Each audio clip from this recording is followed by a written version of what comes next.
I met Jules a couple years ago through a mutual friend, and she is here this weekend for Desert Storm, and she lives a pretty crazy life, and I thought it would be a damn good idea to have her on the Lakeside Legends interview podcast, whatever you want to call it, with myself. So, everybody, this is Jules. Hi. What's up? So, Jules, what is the correct term for what you do? Legally, the correct term would be exotic dancer. But, I mean, it has a lot of different names, obviously, so. And your age? I turned 27 in like a week and a half. A week and a half. All right. Happy birthday pretty soon. Yay! So you live a pretty crazy lifestyle as it is right now. You're going to be 27 years old. I want to talk about everything that got you to this point here. I want to learn a lot more about what got you in this industry, the things you've seen. If you recommend it to other girls, because we talked earlier, and you said it was going to, it's like exploding more with more girls. Weird, it's for sure. The market saturation. So let's start off with childhood. Where were you born and raised? Well, I'm kind of like from all the small towns in Arizona. So like I was born in Flagstaff, but more or less grew up like Page, like Lake Powell. But have family out in Quartzsite, Siloam, so would spend like summers there. So pretty much all the small towns have been there, but more or less like growing up wise, school wise, the Valley, so like Gilbert. Yeah. School wise, did that take us like all the way through high school? Yeah, I went to private Christian school in Phoenix and then transferred to Gilbert for my dad's company. Private Christian school? Yeah. Boom, first trauma. First red flag. First red flag of trauma, yeah. You know what? To me, it's like the people who have the most trauma are the funniest and and like the nicest. I don't know how that works though. All right, but so let's start off with childhood. And first, how did you get here? Like, when did you first start dancing? Oh, not even that long ago. Like, probably right when I first met you, actually. So when I first started dancing, so 5 years ago. Yeah. It's kind of a sad story, though. Let's get into it, yeah. Okay. So I used to work at Twin Peaks for a really long time. I worked for that company for a while. Where was this at? So started Scottsdale, and then my house got burned down. And so I moved to English. I moved to Vegas because it was a week before my 21st birthday. So I was like, fuck it, I have nothing. Let's just go. And so then I transferred out there. And then, excusez-moi. But no, so my mom, she was hit by a wrong way drunk driver out in Kingman and in the ambulance. And so she had to go. Hold on. Did you hear about this? So, okay.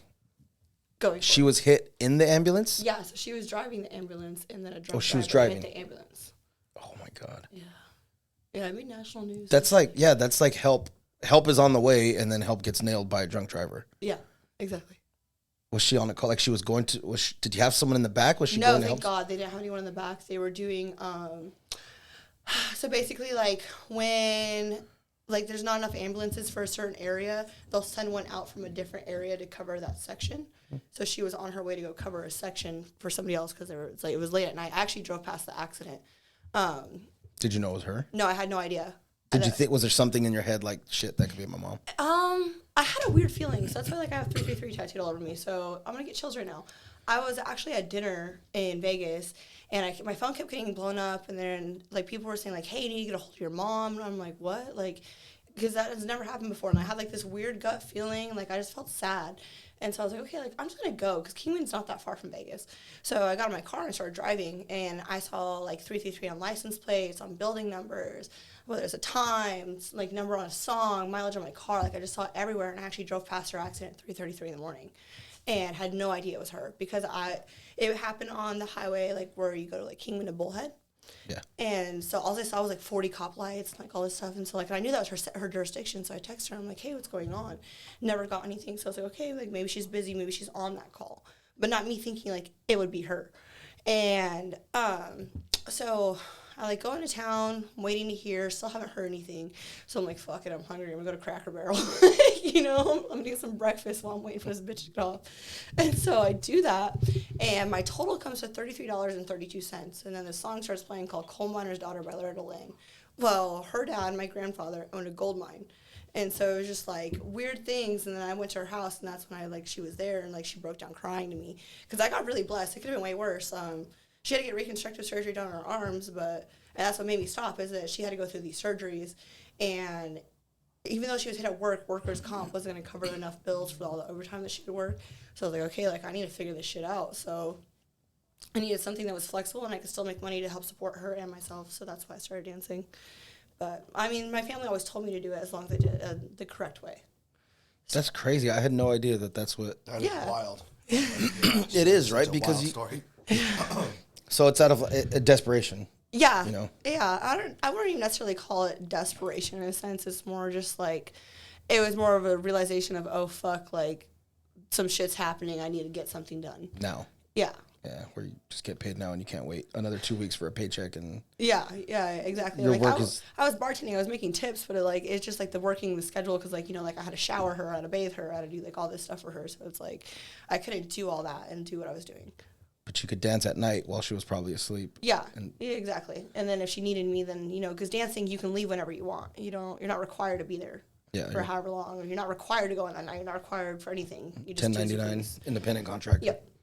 That's in this crazy. state, at least, in Vegas. In California Vegas. doesn't. Yeah, California, you're an employee. So you were living in Vegas at the time of the accident? Mm-hmm. What made you move to Vegas? I said there was a house fire. Oh, that one's also tragic. Yeah, so let's rewind. We can't just pass over a damn house fire. Guys, this is going to be crazy. I hope you know that. Let it all out. It's therapy. I've had a wild life. Yeah. I had a stalker that burned my house down. Yeah. Okay. Came to find out years later, it was my childhood best friend. I'm like speechless over here. I'm like speechless over here. Okay. Oh, man. Okay, so let's go back to childhood. When did you meet this person? This person, so more or less childhood. So I met her in high school, and I met her like I was expecting a him. Yeah, me too. her. No, it's a her. Oh, wow. Yeah. Yeah, that's why I actually like don't trust people is like this number one thing. I met her in high school and like you know how they say like everything happens for a reason? Like I have the saying you can't fight fate tattooed on you. Like this is one of those like, moments in time. So like and this moment beat me up for a really long time. But I met her at a high school party. We didn't even go to the same high school. I went to a party with one of my friends, and so she was like a mutual friend, and like we just clicked like instantly, like instant best friends. And then I go to school the next day, and she transferred my school, and she was in 3 out of 5 of my classes. And so like we were just somehow meant to meet, and like we became best friends, and like I don't know what went wrong or where it went wrong. It's like one of those like obsessive ones where she was so obsessed that she just wanted to be me, kind of thing. And So do you consider yourself lesbian or bisexual? I mean, probably bisexual, only because bitches are way worse than men. But women are obviously more beautiful. But yeah. You know, that's debatable. You know why? Why? Because we don't wear makeup. We don't get fake lashes. We don't have none of that stuff. And some of us look damn good, okay? No, very women have to get all done up to look great. A lot of women do. A lot of them do. Yeah. You're not And wrong. we don't get that. We're not allowed to have that. We don't want that either. And we still look, okay. It's 2024. Men are definitely allowed to be like that. I think they identify themselves as something else at that point. Yeah. Okay, so we'll be safe and say bisexual. Yes. So yeah, you pick and choose. I like men more because women scare me. Okay. So what age are you when you meet this best friend at this point? 15 or 16. Mm-hmm. And you're in Arizona? Yep. So this all takes place in Gilbert. Yeah. So I met her and like humor. Like this is like a girl that would like she was there for me through everything. Like I did not have a good childhood at all. Dinger, stripper 101. But yeah, it was just I don't know. It got to the point where basically I had woken up one day from a nap because I used to do competitive cheerleading and we were training for Worlds, and yeah, you didn't know me then, but like I used to have like hella followers because of that. So I had like close to 500,000 on all platforms just because of who I cheered for. And so my account was hacked. And so I had like 200-300 text messages, missed calls, like all this stuff saying like, what's going on with your account? Your nudes are posted. My nudes are posted. This. So my whole iCloud got hacked. And so at this time I was 18, like freshly 18. And so, gosh, it's like a lot. Sorry. This is like 5 years of bullshit that I'm trying to like crash course. I mean, you don't even have to condense it, just wherever it takes you, Yeah. But yeah, so basically I like go and make another account. Mainly Twitter is where all the problems were happening. So I go and make a fake Twitter to go see what's happening. It's like literally my house address is posted under every single one of my nudes. Like anyone that had ever sent me any kind of scandalous photo is posted on there. Like with my house address, my cheer team was tagged. Like my family was tagged. Like I got blasted. And then they started like when I was messaging them, I was like, "Who is this?" And they were like, "Julia." I'm like, "Clearly not, because I am." Like, you know. And they were like, telling me that there was somebody that fell in love with me and all this stuff, and that they knew me from my childhood. They were so in love with me, and they just wanted to be with me so bad. I never gave them a chance type of thing. And then they started threatening my little sister, saying that they're going to, like, kidnap her and, like, the hard R word is what I call it, because that's just like and so, like, they have my house address, and my sister's 8 years younger than me, so at the time my sister was 10 years old. So, like, what am I supposed to do, you know? Yeah. So I called the cops, hired a PI, and then things got worse. The house got vandalized multiple times. Like I was being threatened. Anytime I like have a friend or anything, they would be threatened. Like I went through a lot, so I ended up cutting everyone off, including my family, because my family wasn't even there for me through this, and just kind of like worked on myself. And then after about 2.5, 3 years is when the private investigator that I hired came to me asking if I knew who this person was, and I said, yeah, it's my best friend. And they had gotten warrants for all the accounts, like my accounts that were hacked, and they tracked the IP address back to her, and she admitted to everything. Oh my God. Yeah, and she was my friend through that whole thing. That's what I was gonna ask, if she was your friend throughout that whole shit. Yeah, she was staying my friend. Like this whole incident, because keep in mind, like on top of this, I did not have a good home life, and so I did end up committing suicide at one point because of all the harassment that I was going through. And I was successful, fortunately, but I spent 4 months in a mental hospital. This is the only person that visited me in the mental hospital. This is the only person that was there by my side through this whole thing, but she was the person doing it all. And so... That's fucking wild. Ultimate form of betrayal, yeah. Yeah, absolutely. Yeah, so after I found out it was her, I was like, Like, I don't want people in my life. Yeah, you don't want to trust anybody at that point, especially someone that's so close to you, but that's putting through so much shit. Oh, and she saw me go through so much, yeah. Yeah, it was tough. So let's rewind a little bit more than that on your childhood. Mm-hmm. What are some of the markers out there that you think fucked you up? Oh my God, like all of it, honestly.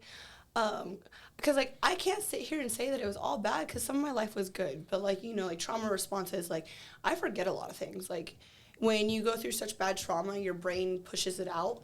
And so, like, I don't remember happy times because of bad times. Like, you know what I mean? So, like, there's, like, stuff that, like, my parents will bring up, and I'm like, yeah, I have no recollection of this. But it's, like, and this isn't me talking shit on my parents, because, like, my dad's not a terrible person. Like, me and him were actually working on it. But, like, him and my mom used to get in, like, really bad fist fights when I was little. And, like, I'd, like, take my little sister, and then when my mom left, it went to me. And so, like, I started getting, like, physically abused at 10 years old. And it, like... I didn't understand it, because I was like, I would have never thought that it would happen to me just watching it, you know? And then, like, my dad got this girlfriend who's fucking batshit, and she kind of, like, made it tenfold. And, like, she would, like, sit there and, like, tell my little sister, my little sister's, like, 2 years old when she came into our life. She'd be like, oh, your mom abandoned you guys. She doesn't give a fuck about you, blah, blah, blah. And then she was also the one, like, causing my dad to be so violent towards me, like, lying to him, saying that I was doing this and that when I never was.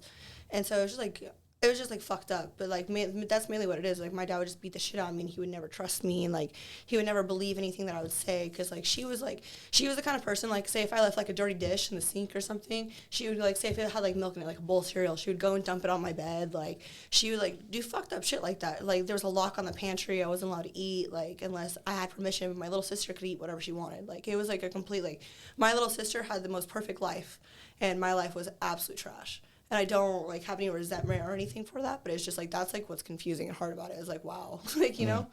But that whole situation just ended. She tried killing my dad for the 3rd time, so he finally listened to me. The 3rd time? Yeah, she drove the Jeep through the house, trying to run him over. Yeah. They live here, too? Or yeah, this is still down in Gilbert. Phoenix. Yeah. Damn, that's wild. Yeah. I'm sure there's a lot more stuff about your childhood that you probably suppressed. Oh, yeah. Yeah, for sure. There's, like, weird things that have happened that have, like, released some things, yeah, for sure. So whatever happened to your stalker? She's still in prison. No way. Yeah. What was her sentence? Well, originally she got off on just probation with the agreement of not harassing me, because she had 4 counts felony stalking. She had another person ended up committing suicide over this, who was successful over it, too. So she got a homicide charge because I forget what it is. Yeah. That is Wild. Yeah, and then she got attempted because of me, computer tampering, threatening minors. Like, there's a list of all the paperwork at home. Like, because I didn't believe this shit was real until I got the court paperwork.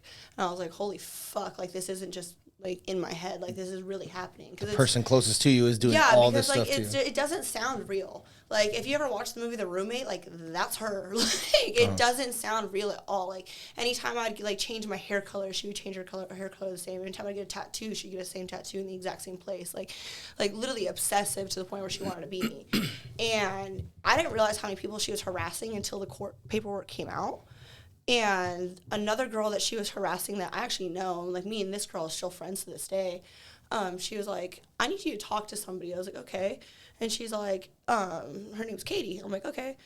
So she puts me in contact with this girl. Well, I guess, like, she would tell, like, all these people that everything she did to me that I did to her. And that I was the one that was the psychopath and this and that. And then Katie was her friend through all of this. Well, she was there the day that she got the knock on the door to show up for court for this. And she denied it. She's like, I didn't do this. She's the one that did it, blah, blah, blah. And then it finally came down to the court date, and she got sentenced. And she broke down crying, admitting to Katie, like, I am the one that did this to her. Like, this was me, like, yada, yada, yada. And so Katie stopped being her friends. Well, then 3 weeks later, Katie's brake lines get cut. And she has kids. She has 2 little girls. And so it's like, this bitch is psychotic, like psychotic. So, but through her probation, she was still harassing me through all this. And this is when I was talking to Katie and all that. So, like, she was, like, still harassing me online. Like, I still have, like, screenshots of the texts that she would send to people. Like, she would tell people I tried to kill her parents, like, all this stuff. Like, no, babe, I'm the one that tackled you getting the knife out of your hand when you tried to kill your parents. Like, psychopath. And so it was just, like, I got to the point where, because I was on probation, too. So I was telling my PO about this, and I was like, I don't know what to do about this. Like, I'm letting you know because she's probably going to contact you because she's fucking crazy, and she knows everything about my life. So here you go. And so then my PO is, like, the one that got me in contact with her PO, and I told her that she was still harassing me. That's what I ended up getting her locked up, is that she just wouldn't stop harassing me. So I don't know how long her sentence is, but I do know that she's still in there. So she's the one that burned your house down? Yeah. That wasn't the end of it all? No, that was after I found out it was her. Because I had moved back from Vegas, I was in Kingman for a little bit with my mom because of a bad fight with my dad, and then I moved back, and then, like, right after I found out it was her is when that all happened. That's so wild. Yeah. What was her end result with you? Was she trying to be with you? I never got anything. When I asked her why she did it, the last thing she said is, I'm going to make sure you're successful killing yourself next time. Yeah, so that's why I've just been living my life to the fullest, because I will never let you see me down. Yeah. Ever. Like, absolutely not. Do you think out of all the childhood events that happened? Oh, that one hurt me probably the worst. That's probably the worst. She wouldn't, like, when my dad would beat the shit out of me, like, I'd be black and blue and covered in blood. Like, you know, like, I used to get body slammed through doors and my face smashed in walls. Like, you know, like, I don't blame my father because I understand that, like, what he was being told. Like, me and him, again, are working on the relationship. But you have to keep in mind, this is the girl that would pick me up and shower me and, like, make sure that I was okay and, like, make me feel safe. And then you're doing this to me and you push me to this. And, like, even when you push me to suicide, you're the one that comes and visits me and tells me that you love me and this and that. Like, me and her have each other's names tattooed on each other. Like, this was, like, my best friend. And so, yeah, absolutely, that traumatized. Like, I didn't let anyone into my life, like, for 3 years. Actually, Adriana was, like, my first friend since that whole thing. Wow. Yeah. So this is all still relatively recent, you know? It's still pretty recent, in the past 5-6 years. Yeah. Yeah, wow. Yeah. That's like your 20s, primarily your 20s. Yeah, yeah. That's wild. It's been a shit show. So that brings you up to your mom getting into an accident, you having to do what you have to do. Mm-hmm. Did you start dancing in Vegas, or were you out here in Arizona first? I started dancing in Vegas. Yeah. How was that experience like? Oh. Like, describe to me, like, the first time, or who told you, like, let's go dance. Like, what was that first experience like? Nobody told me. Like, my mom actually is always the one, like, yeah, you should do it. You can make so much money. Just don't do it the wrong way. And so I was like... What would be the wrong way in her eyes? Selling pussy. Or, like, doing drugs and, like, which... Okay, well, we're 1 for 2 on this. Like, there is wrong ways of doing it. Like, you know, like... And so... Just because, like, like I said, the private Christian school, like, my mom's side of the family owned churches and stuff, so it's, like, they're super in their ways.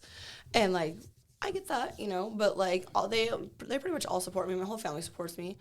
And so when I did it, like, obviously it was nerve-wracking, but I kind of, like, I knew that I'd be good at it because I like always competed in front of so many people doing like international competitive cheerleading and like doing all that. And like I'm a very talkative person. Like I've always been good at talking to people, and that's 90% of the job. So I'm like, okay, cool. Like the biggest thing was like body issues, like having confidence for it, because I'm like, oh, I don't look like these girls. Like I don't have the big tits. I don't have this. I don't have that. Because like, you know, like when you think stripper, you think like the hottest of the hottest. And at the time, like I was cute. I wasn't that, you know, it wasn't this, like, you know, so like, that was probably like the hardest part, but like going into it, it was overwhelming, but, strip clubs are very political, so you can like pay the right people in there to put you on the money, so like there's hosts and stuff, like, so that's just kind of what I went into, because I had friends that were dancers, so I understood the politics, so I just went up to all the hosts and I handed them $100, I'm like, this is my name. If I make money, you make money, basically. And so that's kind of where everything either got started or fell apart. I don't know. Well, at least it provided a way for you and your family to eat for a while, and it's still providing. Yeah, food and today. I was putting like a roof over my best friend's head at the time too, because her baby daddy left her, so I was like feeding her and her kids too. Yeah, it seems like you've always been supporting people. Yeah.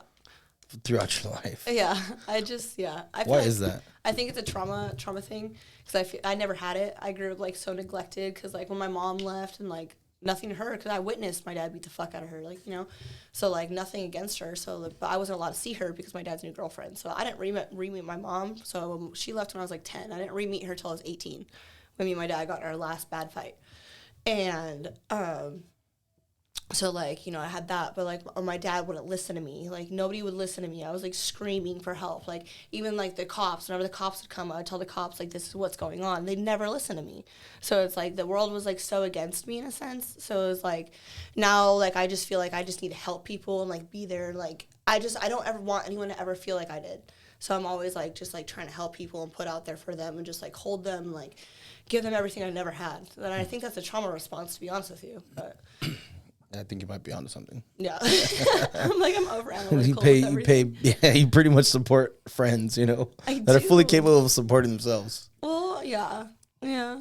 It happens. Yeah, it is what but it is, though. It's not in a bad way. It's not like to the point where like I'm being used because I know right and wrong, but it's like, you know, like, yes, they are capable, but they're struggling. But it's like, I'm in a position where I can help. Yeah. Like, I'm not in a position where I'm struggling. So it's like, if I can help you, I will. But Well, it feels good to help people. It does. Especially like, if at one point you couldn't even help yourself, you know? No, literally. Like, there was a point where I was, like, literally stealing clothes from the fucking mall and going and selling them so I could feed myself at 16 years old. Like, you know what I mean? Like, it was bad. That's nuts. It was a really fucked up childhood. What club did you start dancing for? What was the first one?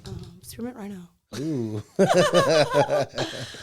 Like, I went to other clubs. Like, I worked at Crazy Horse for, like, maybe a night. But, like, where, like, I would say, like, actually started with Spearmint Rhino. That's, like, where, like, everything kind of, like, fell in place for me. Mm-hmm. How long were you there for?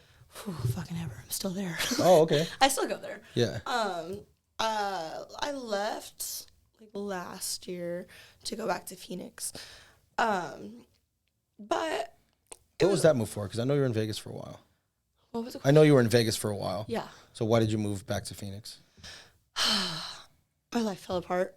There was just like so much going wrong for me, and like it was a spark of COVID. So I didn't actually.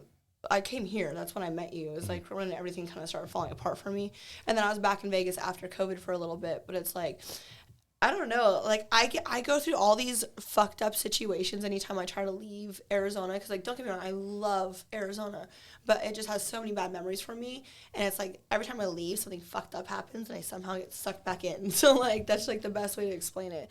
And, like, I was just putting all the faith. I was helping a girl escape a really bad relationship. And her boyfriend came and shot the place up. And I got evicted. And I have domestic violence charges because my father would beat the shit out of me. The girlfriend would tell him that I would start the fights, and the cops would arrest me. And like, it was this whole thing. So it's like it's really hard for me to get a place anywhere because of that. And so, unfortunately, that's what it is. So it just like kind of made it hard because I'm like, now I'm homeless. I don't have anyone out here, and so it was just kind of like all the wrong things at the right time. If that makes sense. From the other dancers that you know, do they all have? I mean, not exact stories, but similar stories of like traumatic childhoods and a lot of crazy fucked up shit. Do. Is there any that are sort of normalish and just there?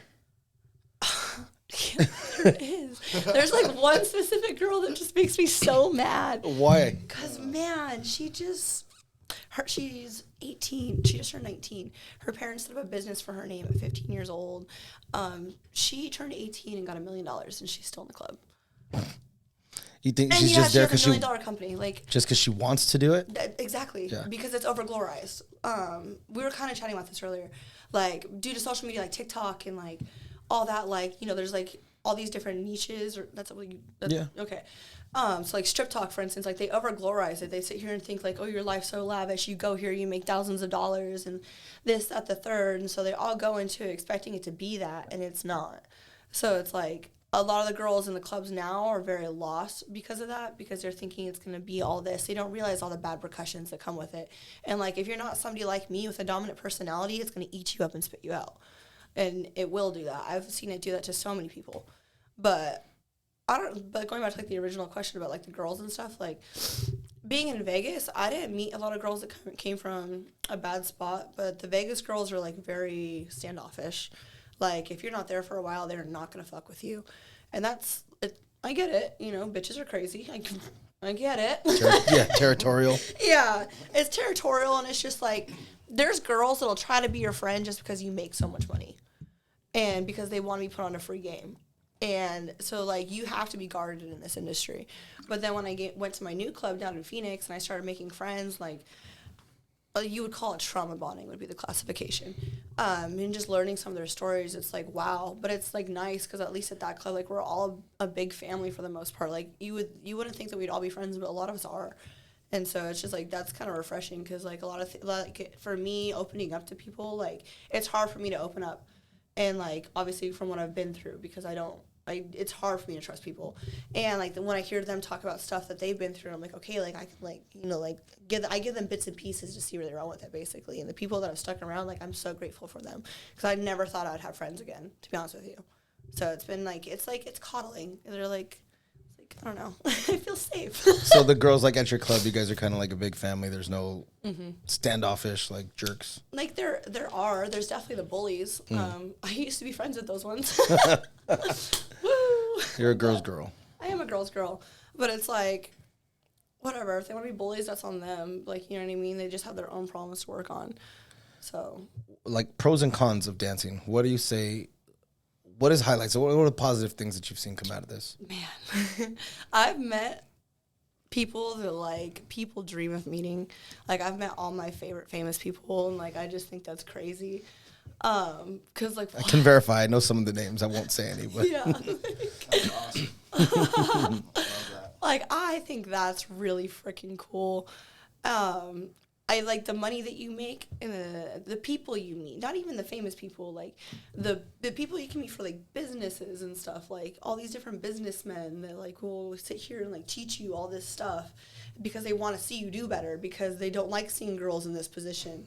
It's, like, it's weird. Like, there's men that just want to sit there and, like, yes, take care of you, like, marry you and take care of you. But, like, there's also ones that, like, want to, like, teach you knowledge and, like, make you a better person. I can fix her. I can fix her. She's the one. I can save you, baby. I can take you away from all this. But it's like, because you can meet like really cool people like that. And obviously the money's good. It's not always good, but like it is. And I think that it teaches you a lot. Like, I think it teaches you a lot of street smarts, and it teaches you a lot about people. Like, at least from how I do it. There's different girls that do it different ways and all that stuff. I'm just exactly who I am right here. Like, this is how I am with everyone. And so, like, and that's probably why I make so much money is because men love that. Men love a real bitch over someone that's like, oh, baby, come here. Ew. Like, cringe. Yeah, I don't like that. You know, so it's like, I don't know. I don't know what many of the pros are. It's kind of really on-spot question. Let's talk about cons. What's some of, like, bad stuff that you've seen come out of there? Cons. I have seen girls lose themselves. I've seen them completely change. I've seen girls that go from, like, me that are bubbly and cute and this and that and themselves to these things that are trying to fit a standard that, oh, if I don't have this designer bag, I'm not anybody. If I don't have this, I'm not that. And it's not that. Like, they're just, like, they get so caught up in the lifestyle. I think that's honestly the worst con is, like, when girls lose themselves. Obviously, you have to deal with some shitty, grimy men, but, like, that's the other downside for most females. Like, a lot of girls will get taken advantage of because they don't know how to say no, as that bad as that sounds, or they don't understand that you are in every position to tell them whatever the fuck you want. If you don't want to be touched, you can walk the fuck out of the room. You can sit there and tell them this, like, you can't do this, you can't do this, you can't do that. The second that they don't, that is your discretion. The money is already in your hands. You can walk out, babe. You can skedaddle, like, you know? So, like, that's probably, like, a con for, like, a lot of girls is they don't understand, like, you are 1,000% in control. Mm-hmm. But that also falls on some club owners, because some club owners will make you do things that you don't want to do. Yeah. Yikes. I haven't been put in that position because you're not going to tell me what the fuck to do. Sorry. But for the women that aren't as strong as you, no, yeah, it's sad. It's really sad. And, like, I have seen girls get taken advantage of. I have seen that. And, like, I try to save them. I am a saver. But it's just, that's up to them more than anything, you know? So you can lead a horse to water. You can't make them drink, right? Yeah. So it's like, that does suck. I don't know. I've seen a lot of bad things. I mean, you know. So. Yeah. What's like let's say on average, not in Vegas, what do you think a dancer can make like a week? That's different with every girl because I make the exact same money I was making in Vegas. Yeah. So depends average. On your output? It depends on your work ethic and how you look like, to be completely honest with you. But one thing that was really hard for me to understand during, like, slow times, and, like, I'm talking about, like, when COVID was first hitting, is that it's going to sound so mean, and I don't mean it this way, so I'm so sorry. The ugly girls would make more money. Like, the busted ones that look like dog shit would make so much more money. I'd be sitting there leaving with nothing sometimes, and these girls are making thousands of dollars. I'm like, what the fuck? Why do you think that is? Because they're more obtainable. I had somebody explain it to me, because a man thinks he has a better chance taking that home. And he feels like that is more obtainable, even though it's supposed to be a fantasy. That completely makes sense. Yeah. That makes a lot of sense. Yeah. Yeah, I get it. Isn't that crazy? It took me a second to understand that one. I was like, motherfucker. That is, though, because it's hard for a guy to just, even in a normal bar setting, to just go up and talk to a female and try to talk. Yeah, just to talk and break the ice and stuff. Like, I don't do that. And see, like, that's another thing is, like, the girls, like, the prettier ones, like, the ones that are, like, all done up in this and that, they're like, I'm too good for that one. And then they just walk around being broke because they think they're too good for all these men. But it's like, babe, that ugly ass, smelly fuck probably has so much money that you don't even know. You know, like, there's girls that'll go for the guys that are on all the chains and have the designer on and, like, this, that, the third. Babe, they're spending all their money on that. The guys that really have the money are the ones that look like a normal Joe, wearing T-shirts, jean shorts. Yes. New Balances. Yeah, no, literally, exactly. Yes, the ones that look like your grandfather are gonna spend the money. I promise. The Corvette owners. Not the new ones. Polo. Not the new ones. Okay. White polo shorts. Exactly. Exactly. Those are the guys with the real money. No, it is like. I've had some weird motherfuckers that I'm like would never like. I had a guy that smelled like bones. But what does that even mean? How do you smell like bones? You know when you get your teeth cleaned, like the smell of enamel. Yeah, yeah. I thought that was like calcium or something. Yeah, I guess whatever. I guess in my head I thought bones. Maybe he was this a guy's dentist. Gonna saw me in half. Nope, he was not a dentist. I asked. He is not a dentist. Nope. Oh. Nope. That's funny. But, like, it's always those weird ones. Like, you have to give every man a chance. And guys are socially awkward. 9 times out of 10, that's why they're at the strip club, because they are socially awkward and they don't know how to talk to a woman. So going out of your way just to talk to somebody is going to make a big difference. No, I agree, because for a couple months, I ran my friend's OnlyFans page, and I helped her do streaming and stuff like that. And I was the one primarily doing the talking, you know? I was the one. What better way to talk to a man than a man who knows? Newsflash, that's most OnlyFans pages. Yeah, right. But in some weird way, it's like you're helping these people fulfill a fantasy. They're socially awkward. Maybe they're not that attractive. Maybe they have childhood trauma. They can't talk to someone, but... Or their wives treat them like shit. Yeah. Or, I don't know, whatever the case is, they feel safer talking to someone online. Mm-hmm. And that's how they get their fantasy. Maybe they'll never have someone. Maybe they're virgin still. Who knows? But in some weird way, you're actually doing a good deed because you're fulfilling something for them. We all have sexual fantasies or some things, you know, that need fulfilling. Right. And in some weird way, like, you are actually helping someone. Yeah, I get all the weird fucks. Yeah, let's talk about that. Like, some of the weird stuff you've seen. Besides Mr. Bone Man. Oh God. None. I get armpit lickers. Armpit lickers. Yeah, I got a More lot. than one. Oh, this is like a normal thing. Like men love making out with my armpits. Come see Julia. Lick her Yeah, for the armpits. armpit lickers. Fucking crazy. No, literally. The feet guy, I love the feet men. Love them. You want to pay me thousands of dollars to just massage my feet and suck them? Yeah. How does one approach you to lick your armpit? They just kind of do it. Like I'm giving a dance, I'll like put like my arms up or something, and then I just go in there and like they sniff it, and then I'm like, I know that smells a little ripe, sir, but go for it. I've been dancing all night. Do you have a menu with specials like armpit licks? I should. I've had men buy my pee and drink it. Now in the club? Yeah.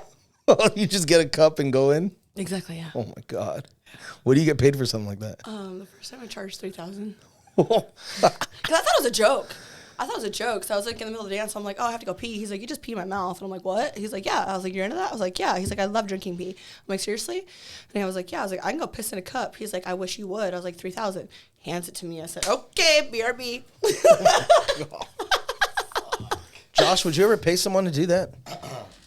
I would never pay anybody to do that. Would you drink piss? No. Have you drank squirt? I guess you're right. Is squirt pee? Yeah. Every girl's faking it for sure. Faking it. So she's not faking it, it's something else? I think so. I think there's actually been a study on this. It's good to know. Josh the squirt eater. Delightful. I'm not hating. Squirted on? I'm calling you squirt. Yeah, I have. I don't think I've hated it though. Ready to go home I and never call him, did you tasted it. piss on me, bitch? That's another thing, dude. I'm not sitting there swallowing it. Yeah, are you running a special? First one like $1,000 a cup. No, literally. Sold out. Buy one, get one free. Times are slow. Yeah, there's a punch card. Yeah. Oh. Oh my God, that's gross, This is dude. fucking disgusting. Yeah, I get a lot of them that buy like panties and stuff. Actually, this is like one of my favorite memories ever. It happened at Rhino. This guy comes in, so he comes in the back entrance, and they're coming in the back entrance, and that means there's somebody. They have money, like point blank, period. And so I'm like, oh, okay, hey. You know, I mean, like, I just bought this cute little sparkly outfit, you know, like, just like $200 because, like, all diamond out. So I was like, hell yeah. And so he takes one look at me. He said, I want your panties. I said, $500. He said, yep. Hands me $500. I said, be right back. Because they have a shop in the back. They have like a whole store. Well, actually, they have 3 stores at Rhino to go buy dancer outfits at. So I was like, okay, BRB. So like I go change because I'm like, oh, well, those are gone. Whatever. And I bring them back to him. He hands me another $500, puts them around his neck. So I'm like, oh, okay, cool. Right? So we're drinking a 1942. We're right next to the stage. Like we are in like main prime area. Everyone's looking. Next thing you know, he just looks at me. He's like, you want to see my dick? I was like, nope. Stands up, pulls his pants down, starts helicoptering. Security's coming. He's running around the stage doing one of these numbers. My panties are around his neck. And I'm like, fuck, I'm getting fired. Oh my God. Yeah, that was definitely a good one. I didn't get fired. Yeah. But, It's not your fault. no, yeah, but just seeing this man running around with just a little chopper. Okay, just fucking running, avoiding security, getting hiked up. Oh my God. Did you immediately regret, like, I should have said $1,000 to get 500 up too easy? Yeah, because most men, like, they're like, oh, I want your panties. And then you tell them, they're like, oh no. Like, you know, there's definitely, like, especially, like, at this club, like, you're like, oh, it's $110 for this much. And then they're like, oh, I can't do that, but I'll give you $100. Come back to my room. No. Come on, get, boy. No. Out of the dancers, let's talk about, like, Vegas. Out of the dancers in Vegas, how many of them would you say are they're selling pee? That's a really good percentage. I can't tell you that because a lot of girls travel to Vegas for that. And, like, they're super strict. Vegas clubs are very, very, very, very strict only because you could drive 30 minutes outside of town to Pahrump where it's legal, you know? Right. But for sure, a lot. But there's over, like, at Rhino, there's at least 800 girls that work there a night. And not all of them are residentials. Yeah. It's... Wow, that's wild. It's a lot of people to compete against, yeah. Yeah, absolutely. Yeah. The market is saturated. Oh, God. What's some advice you would give to... Well, first of all, would you recommend being a dancer for women? Yes and no. Like, yeah, I would, but it all depends on your personality. It all depends on who you are and, like, what you stand for. You know what I mean? Because, like, I'm going to tell you to do it because I love what I do. Like, I actually do enjoy it. So, but, you know, like, I can't sit here and I can only give you so much information to, like, help you out. But whether you take it and use it in your own way, like, there's a different game for everybody. Like, everybody has their own way of selling dances. Everyone has their own way of how you look. Everyone has this. And, like, that's honestly my biggest pet peeve is when people try to steal the way I dance. Like, I actually hate that shit. Or, like, when I wear, like, certain outfits, because, like, I guess call me a trendsetter. But there's a few of us out there that are. But, like, that shit will just irritate the fuck out of me. So, no, I don't. I will not. I won't give you free game. Point blank, period. Like, I will tell you to do it, and I will give you the basics as to what you need to know and how to, like, get started safely. But I'm not giving you free game because it's a dog-eat-dog world. Why would I tell you what works for me so you can take my clientele and my money? Yeah, I get it. You got to be protective over it. Yeah. That makes a lot of sense. Yeah. And the bitchy as that is. You know what? So we're on the boat. She dances. She's extremely talented. Dude, you're okay. More than Go ahead, Josh. No, I'm just saying, I've seen her dance, so it's extremely talented.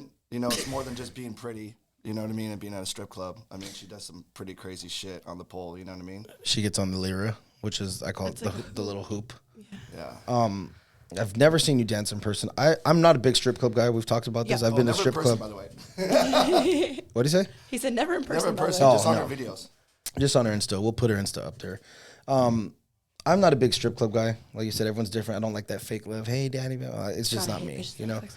Yeah, I don't like it. But seeing you dance, like, that is different. That's like art. And you're actually trying out for Cirque du Soleil? Yeah, I'm going to Turkey to go train with Cirque du Soleil artists so I can run away to the circus. Yeah. That's pretty wild. Like, her dancing is dope, and you have a lot of strength. Thank you. And the things you do on the pole and the lyra, it's not, like, even the stuff I've seen, it's not sexual in nature. No, I mean, like, don't get me wrong, like the pole stuff not necessarily isn't, but, like, obviously, like, floor dancing is. But that's, you have to be, and this is going to sound conceited, you have to be on my skill level to even make money like that via stage. But you don't need stage money. Most of your money is dance, like, doing dances. Like, Rhino, you can pay extra money to not even go on stage. So it's just, like, it's all in your preference, but it's, like, I've always been a performer. I grew up doing dance, cheerleading, gymnastics. Like, you know what I mean? So it's like, that's what I love to do is to perform. So it's like, of course I'm going to go out of my way and, like, do all the extra stuff and, like, I want to make myself stand out. Because when people, like, I have my own lightings at the club. I have all my own effects. I have everything because I am a main piece and I want to be that way. I don't want anyone to look like me. I work hard at what I do so I stand out. And when you see me, you're going to remember me. It's a performance. It's a show that you have. It's not just average run-of-the-mill girl going up there. Exactly. So I promise you, us, Josh, Mal, like all the guys, we'll go out and see you in Phoenix. Because like I said, I'm not too big on the strip clubs, but like your dancing is like, it's mesmerizing. It's fucking crazy. Thank you. Pretty dope. Thank you. Josh, you have anything? No, man, I think it's awesome. What a wild story. I think it, you know, if anybody's watching, I think it could probably help some people out for sure. Yeah, absolutely. You know what's funny? The bathing suit you were wearing yesterday? Oh, God. I shit you not. We're on the boat yesterday. You had your bikini bottom. How did you do it? You tied the top to the bottom? Yeah. Is that free game? Because don't. No. Okay. So how I tie it, you're like, no. How I tie it is my own special way. And I don't tell people how to tie it that way. But yeah, that's a normal way to tie it to the back. But people like don't tie it back here because it accentuates your body.